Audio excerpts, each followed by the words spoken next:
The story begins with a father and daughter climbing Troll Hill in western Norway during their holidays. After reaching the top, Tobias told his daughter, Nora, about the ancient legend of trolls. It is believed that thousands of years ago, giant trolls roamed the world, but one day someone cast a spell on them and turned them into stone statues. Tobias, who trusted these old tales, believed the trolls were still hidden in Norway's mountains and might awaken again someday. Hearing this, young Nora became very curious about the story. But 20 years later, when Nora grew up, she no longer believed in magic or myths. Now she trusted only modern science. She had become a paleontologist. Paleontologists are scientists who study the past by examining ancient remains found underground. After 6 months of hard work, she finally discovered a major fossil. To celebrate, she partied with her friends. Meanwhile, construction work was speeding up to build a new metro station in the mountains. To clear the way for the metro, engineers were blasting inside the hills. Many people were protesting these blasts, but ignoring the protests, the engineers continued their work. When they entered a cave, they suddenly heard strange sounds. Before they could understand anything, the ground began shaking violently. The next moment, the engineers saw a massive and terrifying creature. Seeing it, they ran to save their lives, but falling debris trapped them inside the cave. Soon,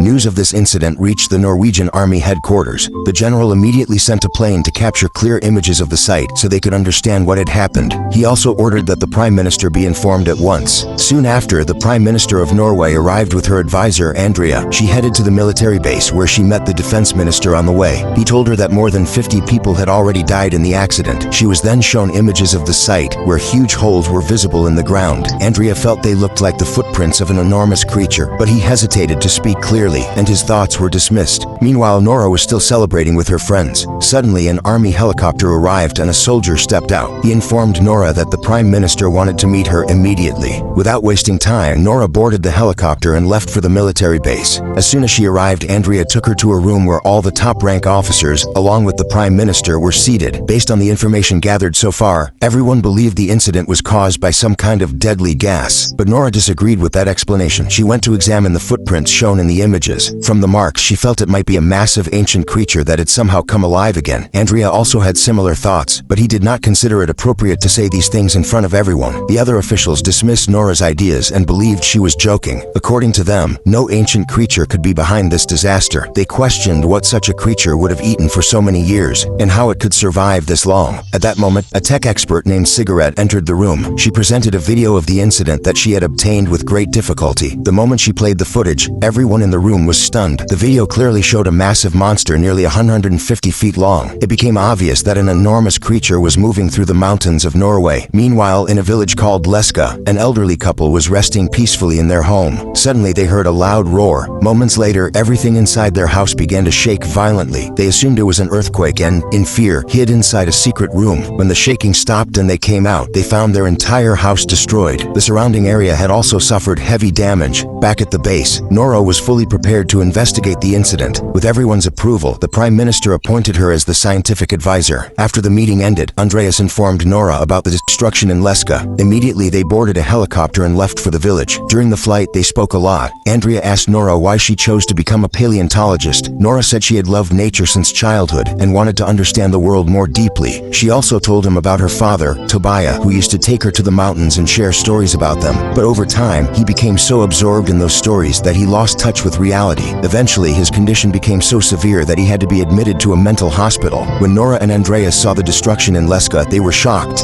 There they met Captain Chris, who was leading the operation for the army. Chris told them that after causing massive damage in Leska, the creature traveled 2 miles further. Then it suddenly vanished. Despite the army's efforts, they could not track it. It was as if the enormous monster had disappeared into thin air. After this, they questioned the old couple, who were still terrified. Since they had hidden in their secret room, they did not know much. Still, the old woman said she had heard the roar of some creature, as if King Kong was about to attack them. But this information was not enough to reach any conclusion, so Nora began investigating the area on her own. During her search, she noticed a strange smell. Following the scent, she discovered a massive footprint. Nora immediately started examining it, but despite her efforts, she could not find any biological sample that could help identify the creature. With no other options left, Nora decided to take help from her father. He lived far away on a mountain. To reach him quickly, Nora, Andreas, and Captain Chris took a helicopter, but as soon as they arrived, Tobias pointed a gun at them. The moment he saw Nora, he calmed down. He invited all of them inside his home, where he was still researching trolls even after so many years. When they showed him the video, he was shocked. He simply said, "They have come." Nora did not understand anything and asked him for a scientific explanation so they could find a way to deal with the creature. But Tobias remained committed to his research. According to him, trolls vanished from Norway because people adopted Christianity. He also claimed he tried to reveal this truth years ago but was sent to a mental hospital to silence him. Then he grabbed his bag and told them all to follow him to a specific place. They flew for some time in the helicopter and finally reached the location Tobiah mentioned. He began investigating the area as soon as they landed. After looking around, he realized the place had changed completely. Meanwhile, Nora again sensed the same strange smell she had named hyper nature. Before they could understand anything, Nora spotted a huge creature there. It was the same troll hiding in the surroundings. Fortunately, everyone quickly got back into the helicopter and escaped. After reaching a safe area, they sent the troll's video to the government. Everyone was shocked to see such a massive troll. Now that the existence of trolls was confirmed, the Prime Minister immediately launched a military operation against it. Captain Chris was put in charge of the mission. Following the Prime Minister's orders, the army began a dangerous attack on the troll, but even their most powerful missiles had no effect on the creature. They were not able to harm the creature in any way. As soon as the troll grabbed and ate a soldier, Tobiah stepped in front of it and tried to calm it down. At first, the troll listened to Tobiah, but suddenly another army unit attacked it. Angered by the attack, the troll turned toward the soldiers. Its tail swung and struck Tobiah directly. He was badly injured. Seeing this, Nora ran toward her father, but Tobiah died before she could speak to him. That night, Nora read her father's diary while crying, hoping to find a way to stop the trolls. After reading for hours, she learned that trolls often attacked churches. They destroyed them because they hated the sound of bells. When Nora shared this idea with the government officials, they first thought she was being unreasonable. Missiles were not working, so Nora believed they needed a different approach. The Prime Minister eventually approved her plan. Soon, 4 army helicopters carrying large church bells headed toward the troll. The plan worked briefly, but the troll quickly regained control and destroyed all 4 helicopters. Now it became even more furious and caused destruction everywhere. In the chaos, the troll also saved a child's life, showing that it still had some sense of compassion. After this incident, news channels worldwide began reporting the story. Panic spread among the public. The Prime Minister declared a state of emergency. She ordered Oslo and nearby areas to be evacuated immediately. The troll was rapidly moving toward the city. Meanwhile, because her plan failed, Nora was removed from her position as scientific advisor. At the same time, Andreas discovered the government's next plan. They intended to destroy the troll using massive bomb blasts around Oslo, but Andreas had no power to stop them, so he resigned from his job. Thousands of people were fleeing their homes, including Nora and Andreas. Nora felt heartbroken that she could not save the country from this crisis. She began reading her father's diary again. This time she noticed the name Sinding repeated many times. When she mentioned it to Andreas, he explained that Sinding was a prince who once lived in a grand palace in Oslo. He was also the richest man in the country. Nora felt they might find a clue in the palace. She immediately asked Andreas to drive there. When they reached the palace, they met rich Sinding, who was already waiting for them. After this, he took them inside the palace. Finally, he revealed the secret of Norway's trolls. Tobiah had been right all along.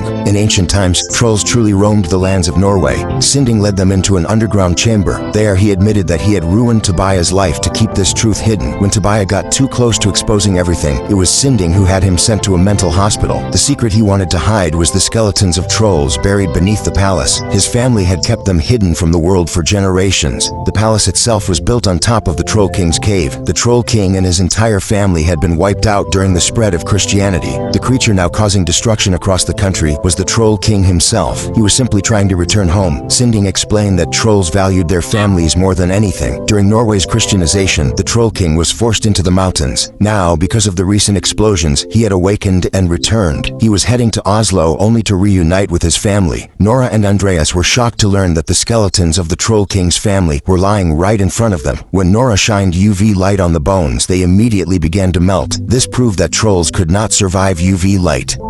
Nora then asked Sinding for his largest vehicle. He handed her the Queen's favorite truck. Nora called Captain Chris and told him about her plan. They would lure the Troll King, trap him in a net, and attack him with UV light. For this, they needed several large UV lights. Andreas contacted his friend Cigarette and begged her to delay the Oslo bombing at any cost. Luckily, Cigarette was an expert hacker. She quietly disabled the missile launch system without alerting anyone. Meanwhile, Nora and Andreas continued working on their plan. They drove around with the skull of the Troll King's child in the truck. They used it to intentionally draw the Troll King's attention. Their goal was to lead him straight into the UV light trap. When the Troll King eventually broke the skull, he realized his entire family was gone. This made him even more furious. Back at the military base, Cigarette was caught hacking, but the general understood her intentions and canceled the bombing plan. There were still many civilians in the city who would have died in those explosions. Meanwhile, Nora and Andreas finally managed to guide the troll into the trap. As soon as he arrived, Captain Chris and his team switched on all the UV lights at once. Their plan began to work. Slowly, the troll started burning, but seeing him suffer in such pain, Nora suddenly changed her mind. She began turning off the UV lights one by one because she wanted to save his life, but by then it was already too late. The sun rose at that exact moment. As soon as the sunlight struck the Troll King, he collapsed to the ground. Within seconds, his body weakened and turned completely into stone. Seeing his death, Nora felt a deep sadness inside. While everyone around her celebrated, Nora and Andreas were still uneasy. They wondered if any more trolls were still hidden somewhere in the country. At that moment, the Prime Minister arrived. She was so pleased with Nora's efforts that she struggled to find the right words to praise her. Her smile alone showed how relieved and grateful she was. A few days later, the unexpected happened. Large rocks across the land suddenly began to move again. From those shifting stones, another troll slowly emerged, fully ready to unleash chaos on Norway. I truly felt bad for the Troll King. In the end, all he wanted was to return to his home. What do you think about this? Tell us in the comments. See you in the next video.